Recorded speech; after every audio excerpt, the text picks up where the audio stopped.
স্বাধীনতার স্থপতি প্রেসিডেন্ট মরহুম শেখ মুজিবুর রহমান, স্বাধীনতার স্থপতি বঙ্গবন্ধু শেখ মুজিবুর রহমান, বাংলাদেশের স্থপতি মরহুম শেখ মুজিবুর রহমান। শেখ মুজিবের ছবি নামানোটা উচিত হয়।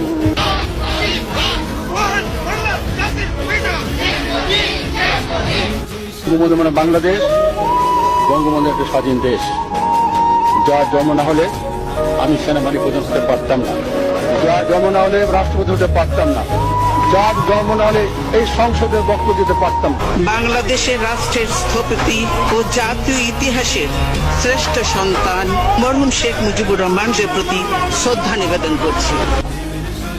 দা ভিঞ্চির মোনালিসা দুইবার রাখতে পারবে না। 7ই মার্চ সমগ্র বিশ্বে একবারই ওই ভাষণ ওভাবেই যাবে। ওই ভাষণ কি বঙ্গবন্ধু শেখ মুজিবুর রহমান বাংলাদেশের সমস্ত আপামর জনতার সম্পদ, ঠিক কিনা? স্বাধীনতার স্থপতি বঙ্গবন্ধু শেখ মুজিবুর রহমান 7ই মার্চের ভাষণ দিয়েছিলেন রেসকোর্সের ময়দানে। ওই ভাষণ আজও কুয়ার ভিতরে নিতে চান খালি। আওয়ামী লীগের নেতা, কিসের আওয়ামী লীগের নেতা?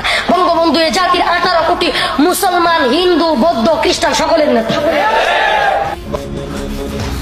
এক নেতা এক দেশ, বঙ্গবন্ধু